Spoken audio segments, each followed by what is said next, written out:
My cousin and I used to work for a family friend of his, who owned a sprawling cow and horse farm nestled within the serene countryside. The farm sprawled across acres of lush greenery, with vast fields stretching as far as the eye could see. It was a picturesque landscape with rolling hills and grazing livestock dotting the landscape.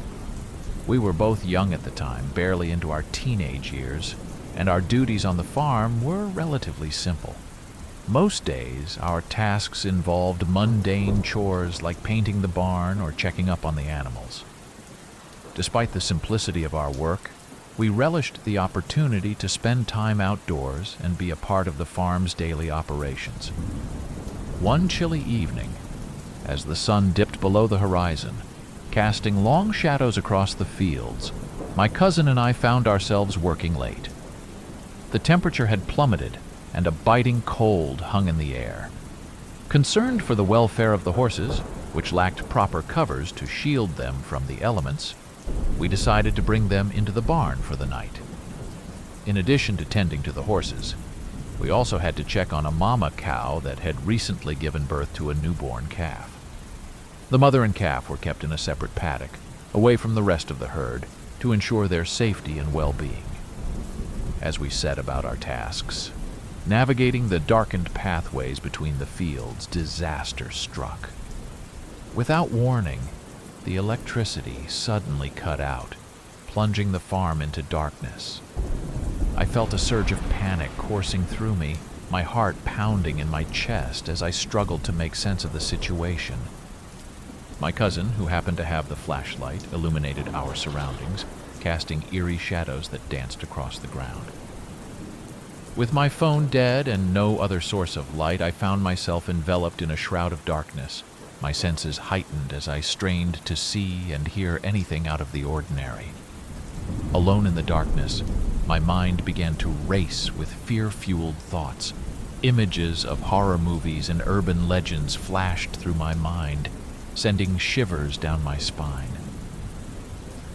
I was acutely aware of the vulnerability of our situation, isolated in the darkness of the countryside with no one around to help us. Desperate for reassurance, I called out to my cousin, my voice trembling with fear. But there was no response, only the deafening silence of the night. With each passing moment, my anxiety grew, a gnawing sense of dread settling in the pit of my stomach. As I waited in the darkness, my senses heightened, every rustle of the wind or distant sound sending my heart racing. Time seemed to stretch on endlessly, each minute feeling like an eternity as I grappled with my fear and uncertainty. Suddenly, a voice pierced the silence, calling out my name in the darkness. "Alex? Alex, where are you?" The sound of the voice sent a jolt of relief coursing through me, my heart leaping with hope. It was my mother's voice, familiar and comforting in the midst of the darkness. With newfound courage, I made my way towards the sound of her voice, guided by the faint glow of the flashlight. But as I drew closer, the voice faded away, leaving me once again alone in the darkness. Confusion and fear gripped me, my mind reeling with disbelief. In a state of panic, I frantically searched for any sign of my cousin or the light that had briefly illuminated the darkness. But there was nothing, only the oppressive silence of the night and the chill of the cold air against my skin. Driven by fear and desperation, I began to run, stumbling through the darkness in search of safety. With each step, I felt the weight of the night bearing down on me, my breath coming in ragged gasps as I pushed myself to keep moving. Finally, after what felt like an eternity, I saw a faint glimmer of light in the distance. It was the generator in the barn, casting a feeble glow against the night sky. With renewed determination, I sprinted towards the light, my heart pounding in my chest. As I burst through the doors of the barn, my eyes scanned the interior, searching for any sign of my cousin or the reassuring presence of familiar faces. To my relief, I found myself surrounded by concerned expressions. My boss, my cousin, and my father all gathered around me, their faces etched with worry. Relieved to be safe once more, I recounted the events of the night, my words tumbling out in a rush as I struggled to make sense of what had happened. But as I spoke, a chilling realization washed over me, sending a shiver down my spine. It dawned on me that the voice I had heard calling out to me in the darkness was not my mother's. My mother had passed away several years prior, her voice now only a distant memory echoing in the recesses of my mind. Haunted by the inexplicable events of that night, I couldn't shake the feeling that something sinister lurked in the shadows of the countryside, waiting to reveal itself when least expected. And as I looked out into the darkness, I couldn't help but wonder what other secrets lay hidden beneath the surface of the tranquil farmstead.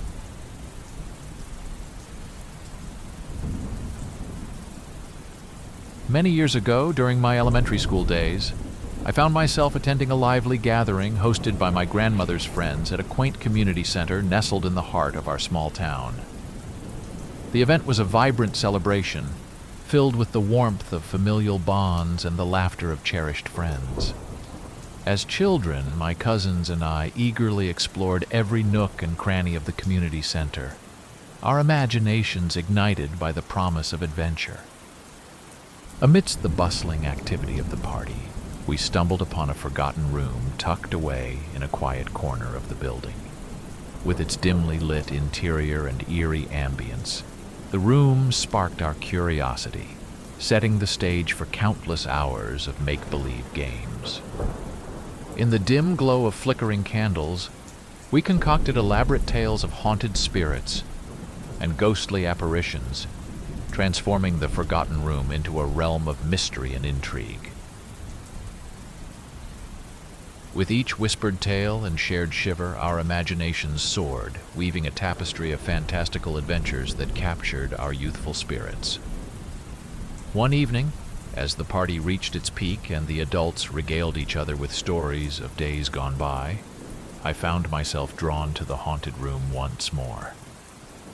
As I lingered in the doorway, entranced by the flickering candlelight, I overheard a hushed conversation between my mother and one of my grandmother's friends.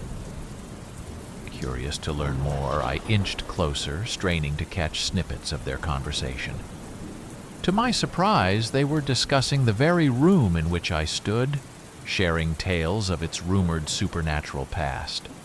Intrigued by their conversation, I ventured to ask my mother about the stories, eager to uncover the truth behind the whispered rumors. Sensing my curiosity, my mother smiled and gestured for me to join her, inviting me to listen to a story from the past. It was then that my grandmother's friend, a woman who had once served as a nun and had since passed away, offered to share a tale of her own supernatural encounter. With bated breath, I listened as she recounted an eerie incident from her days living in a secluded rectory with her fellow nuns. On a quiet evening much like this one, she and two companions found themselves walking down the dimly lit hallway of the rectory, their footsteps echoing softly against the polished floors. As they made their way down the corridor, the air thick with anticipation, they were startled by a sudden commotion behind them.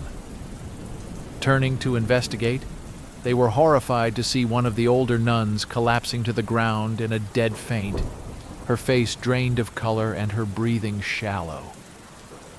Rushing to her aid, my grandmother's friend and her companion helped the stricken nun to her feet and guided her back to her room, their hearts heavy with concern.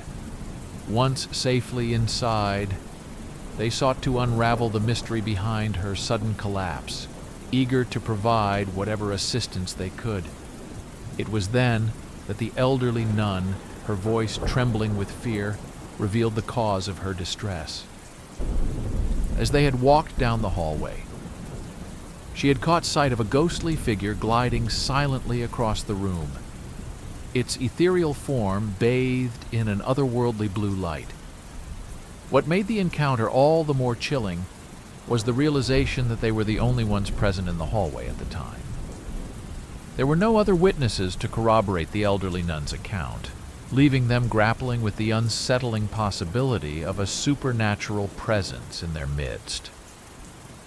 In the days that followed, my grandmother's friend and her companion sought answers to the enigmatic encounter, scouring the annals of the rectory's history for any mention of paranormal activity. Yet, to their astonishment, they found no evidence to support the existence of a haunting, leaving them bewildered by the inexplicable nature of the incident. Despite their skepticism, the elderly nun remained steadfast in her belief that she had encountered a genuine supernatural presence, her conviction unwavering in the face of doubt and uncertainty. And though the years have passed and the memory of that fateful night has faded, the story remains etched in my mind as a testament to the enduring mysteries of the unseen world.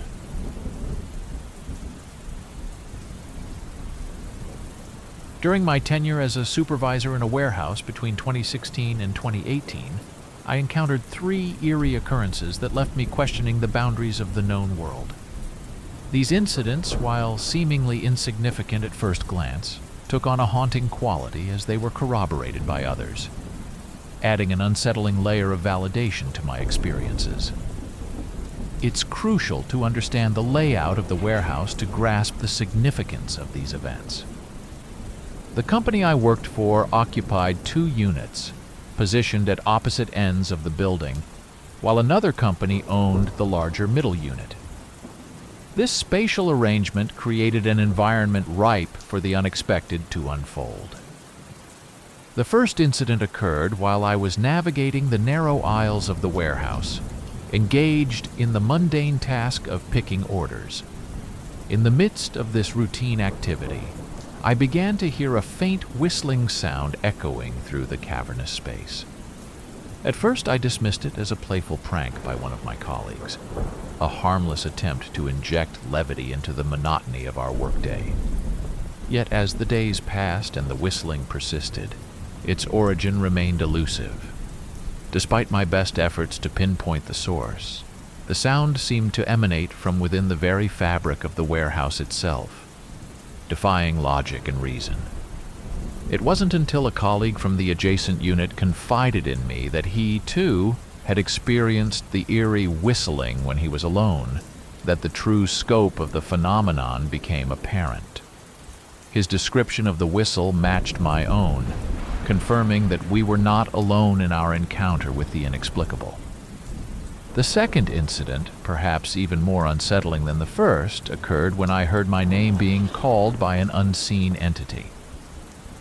Alone in the packing area of the warehouse, I was startled by the faint sound of my name echoing through the empty space. Initially dismissing it as a trick of the mind, I soon realized that the voice was real and distinctly audible. Intrigued and unnerved in equal measure, I ventured into the warehouse in search of the source, only to find it devoid of any human presence. Even my inquiry with a colleague seated in the nearby canteen yielded no answers, as he adamantly denied calling out to me. The mystery deepened when another colleague, who was absent on the day of the incident, later recounted hearing my name being called in my absence, further blurring the line between reality and the unknown. The final and most chilling encounter occurred when I witnessed the apparition of a man out of the corner of my eye, walking parallel to me down an aisle of the warehouse. In that fleeting moment, I caught a glimpse of a figure clad in white overalls, with ashen hair and glasses before it vanished into thin air. Despite my initial disbelief, I couldn't shake the vividness of the image from my mind. Days later, while conversing with subcontractors at the second unit of the warehouse, I learned that one of them had also encountered the spectral figure, describing it in haunting detail. The realization that others had witnessed the same apparition sent a shiver down my spine. prompting me to question the nature of reality itself. To this day, I remain haunted by these inexplicable events, grappling with the unsettling notion that the boundaries between the seen and unseen may be far more porous than we dare to imagine.